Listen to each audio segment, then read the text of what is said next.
ባርኮትና ዴቭ ተጣልቷል በዛሬ ቀን። ምክንያቱም አደይ የኔ ናት እያሉ ነበረ። እንግዲህ ባለፈው ባርኮት እንግዲህ አደይስ የፍቅር ጥያቄ አቅርቦላት ነበረ። የምታስታውሱ ከሆነ በክፍል 37 እንግዲህ ያ ነገር አደይም ደግሞ ወደ ቤት ገብታ ካሁኑ በኋላ ባርኮት የራሴ ነው የግሌ ነው ፍቅረኛዬ ነው ብላ ተናግራለች። ዴቪም ይሄም ሰምቶ ማመን አቃተው። እንደገና ደግሞ ፍቅርም በጣም ተቆጣች። ለባርኮትም እንዴት ሰራተኛን ታጋባለ እንዴት እንደዚህ ታደርጋለ ብላ ተቆጥታለች። ዴቪም ደግሞ ባርኮትን አንቆታል። ምክንያቱም እንዴት እንደዚህ ታደርገኛለ? እስከ ዛሬ የሚወድና የሚያከብርክ አንተ ነበርክ። ካሁኑ በኋላ ግን እዚህ ቤት አልኖርም ብሎ ወስኖ ከቤት ለመውጣት ተዘጋጅቷል። ውድና እየተከበራችሁ ቤተሰቦቼ ሰላማችሁ ይብዛልኝ። አደይ ድራማ ክፍል 38 ተለቋል። ገብታችሁ ይው እንግዲህ አደይ የባርኮትን ፍቅር ተቀበለችው። እንግዲህ እንደ ተቀበልኩት እንዴት እነግረዋለሁ ብላ ብትዘጋጅም ቢሆንም ግን አደይ ያልጠበቀችው ነገር ገጥሞታል እና የባርኮት የድሮ ፍቅረኛ ተመልሳ መታለች። አደይ እንግዲህ እሷ ባርኮት ከዛሬ እንደ ወንድም ነበር የምታየው። ቢሆንም ግን ባርኮት ዴቭ ከሚመጣ በፊት ነው ያፈቀርኩት አደይን ብሏል። ቢሆንም ግን የባርኮት ፍቅር እርግጠኛ አይደለም፣ ግን የዴቭ ፍቅር እርግጠኛ ነው ብዬ ነው ማስበው። ልጅቷን ሲያይ ወዳ ነው ሀሳቡን የቀየረው። ያ ጊዜ እችኛው በጣም ወዳት ነበረ። አጋጣሚ ሆኖ ነው የተራራቁት። ቢሆንም ዛሬ እውነቷን አውጥታ ተመልሳ መታለች። ያ ሰው አንተና እኔና ያ ሰው አንድ ላይ ያየህን የአክስቴ ልጅ ነው። ስለዚህ ሌላ ሰው አይደለም፣ ሳትረዳኝ ነው የራከኝ ብላ እውነቱን አውጥታ ለባርኮት ስትነግረው ባርኮትም ጸጽቶታል። እንዴት እንደዚህ ያደረኩ ሳልረዳ ብለዋል። እንደገና ደግሞ ዛሬ እውነቷን ስትነግረኝ የድሮ ስሜት እየተሰማኝ ነው ብሎ ለኤላ ነግሮታል። ኤላም እንግዲህ ለምን ቾክለ ለአደይ ደግሞ አፍቅሬሻለሁ ብሎ ብዬ ነግሬያታለሁ እና ቾክያለሁ። እንደዛ ባላደርግ ኑሮ ይሻል ነበረ። አሁን ዴቭ በምን አይነ አለው? ዴቭ አሁን ይቃወመኛል፣ ምክንያቱም አደይ እንደሚያፈቅራት አውቃለሁ ብሏል። አሁን እንግዲህ ነገሩን ያጠፋ ማን ነው? ባርኮት ሳይሆን አደይ ብዬ አስባለሁ። ምክንያቱም ቾኮሌት አደይ እንግዲህ ባርኮት በቃ ጥሩ ልጅ ነው ብላ ስላሰበች እንደገና ደግሞ ኑሮም በደንብ ያኖራታል። ይሄን አስባም ይሆናል እና እኔ በቃ ከባርኮት ጋር ሆናለሁ ብላ ለለምለም በደስታ ነው እየተናገረችው። ግን ደግሞ ለረጅም ጊዜ ዴቭ ያፈቅራት ነበረ። በተደጋጋሚ ዴቭ ለምናት ነበረ። ቢሆንም ግን አደይ በሁለቱም አልቀረችም። እንግዲህ ባርኮትም የራሱ የድሮ ፍቅረኛ አግኝቷል። ወደ እሷ ልመለስ ነው። ሻንጣውን ሰብስቦ ተነስቷል። ዴቪም ደግሞ ከባርኮት ጋር አልኖርም፣ ባርኮት እንደዚህ ከአደይ ጋር ተጫውቶብኛል፣ እኔ በጣም እወዶ ነበር፣ እንደዚህ ካረገኝ እኔ ከሱ ጋር አልኖርም ብሎ ሻንጣውን ሰብስቦ ተነስቷል። እንግዲህ በመሀል አደይ ለአንድም ሰው ሳትቀር ብቻውን ቀርታለች። ንጉስም በዚህ ያፈቅራታል። ንጉስ ግን ለሷ አይሆንለትም። የህይወት ደረጃም አለ ወይ አይሰራም ወይ ምን አይሆንም። ይሄ ደግሞ ትዳር ውስጥ ደግሞ ሰው ልጅ ካልሰራ ያ ሰው ምን ይበላል? ልጅ አለ ምን አለ ጥሩ አይመጣም እና ለአደይ ጭራሽ የሚሆን ሰው አይደለም። ቢሆን ዴቭ ነበረ። ዴቭ እንግዲህ ዴቭ አጥብቃ ብትይዘው ኑሮ ዛሬ አደይ የፍቅር ባለቤት ሆና ነበረ። ዴቭ በጣም ይወዳታል፣ በጣም ከባርኮት በላይ እንኳን አንድ ቀን እንኳን ካደረች እኮ በጣም ይሳስለታል። እና ዴቭ እንግዲህ በአሁኑ ሰዓት በፍቅር ተጎርቷል፣ ተስፋ ቆርጧል።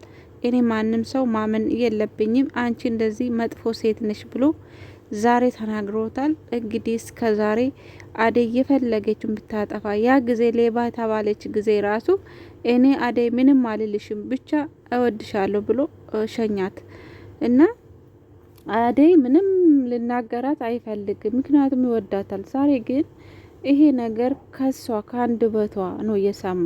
እኔ ከአሁኑ በኋላ ዴቪኒ የባርኮት ፍቅረኛ ነኝ፣ በቃ ወስኛለው። አንተ ፍቅር ደግሞ ትወዳለች እና ከፍቅር ጋር ሁን ብላ ከአደይ ሲሰማ በጣም ነው ያዘነ። ምክንያቱም እስከ ዛሬ እሷን ነበረ የሚወዳት የሚያፈቅራት፣ ሁሌ ያስባታል ደግሞ ሁሌ እና እንደዛ ሆነ። አላቅም ብቻ የአደይ መጨረሻ ተንከራተተች እና እንደዛ ነው። እንደገና ደግሞ ሊዲያና ለምለም በዛሬ ቀን ተጣልተዋል። ምክንያቱም ሊዲያ እንግዲህ ኤላም አስጠንቅቆት ነበረ። ባለፈውም በሊዲያ ምክንያት ለምለምና ኤላ ተጣልቶ ነበረ። እሷ ግን ልታቆም አልቻለችም። ኤላ ቤት ዝም ብላ ትመላለሳለች። በእርግጥ በሷም አይፈረድም። ፍቅር አስቸጋሪ ነው። ሁሌም በቃ ስለ ኤላ ታስባለች። ከኤላ ፍቅር ይዟታል። ግን ደግሞ ምን ዋጋ አለ? በአንድ ወገን ብቻ ፍቅር እኮ ምንም ዋጋ የለም። እሱ እኔም የሚያፈቅራት ሴት ለምለም ብቻ ናት ብሎ ነግሮታል። እና በዛሬ ቀን እንግዲህ እነሱ ፍቅራቸውን እያሳለፉ እያለ እሷም ደግሞ ቀናችና ውሃ አምጪልኝ ብላ አዘዘች።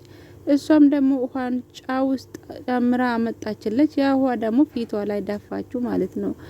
ሊዲያ ስትቀምሰው ያው ጫው አለው። ለዛ ነው ተናዳ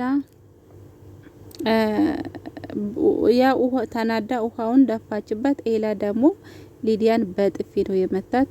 በአሁኑ ጊዜ ግን ሊዲያ እየተጎዳች ነው። በጥፊ በተደጋጋሚ እየተመታች ነው እና እየተቀጣች ነው ማለት ነው። እንደገና ደግሞ አባረራት። ኤላ ካሁኑ በኋላ እዚህ ቤት እንዳላይሽ፣ እኔ አንቺ አላቦታሽ ነው የተገኘሽው አላት። እንደገና እዛ ባርኮት ቤት ብትሄድም አደይና ለምለም አንድ ላይ ቁጭ ብሎ እያወሩ ነበረ። ያው አደይም ለለምለም ይሄ ስለ ባርኮት ፍቅር ጥያቄ ነገረችው።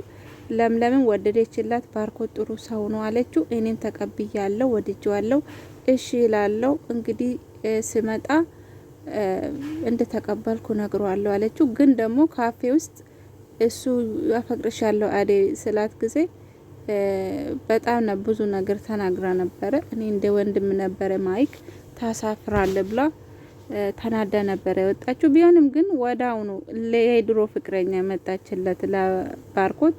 ወዳ ነው ፈገግ ያለው እሱ። አይታችኋል። አደይን ረስቶ ደግሞ ወደ ድሮ ሄዷል ማለት ነው። ይገርማል። ግን ደግሞ ዴቭ እንደዛ አይደለም። የፈለገ ነገር ፍቅር የፈለገ ነገር ብታታልለው አለ አደይ ሌላ ሰው ማየት አልቻለም። ስለዚህ ትክክለኛ ፍቅር የዴቭ ፍቅር ነው ብዬ አስባለሁ። እና ፍቅር ከዚህ ብዙ ነገር አድርጋለች እኮ አሰክራ እንኳን ለማሳሳት አብሮ ተኝታለች። እሱ ግን እንደዛም ሆኖ ስለ አደይ ነው የሚያስበው እና እንደዛ ነው ብቻ። ዛሬ ደግሞ አሁንም በድጋሚ ለምለም በጥፊ መታችሁ ማለት ነው ሊዲያ እንግዲህ በተደጋጋሚ እና ኤላ ደግሞ ዛሬ ለለምለም ልደቱን አከበረለት። በጣም ተደስታለች። አዲስ ቀሚስን ገዝቶለታል። የነሱ ፍቅር ግን ያስቀናል። የምር ረጋ ያለ ፍቅር፣ በጣም ደስ የሚል ፍቅር ነው እና ችግሩ ሊዲያ መካከላቸው እየገባች እያስቸገረቻቸው ነው። ቢሆንም ግን ሊዲያ የራሷን ህይወት አንድ ቀን ታገኛለች እና ከነሱ መካከል እንደምትወጣ ተስፋለች።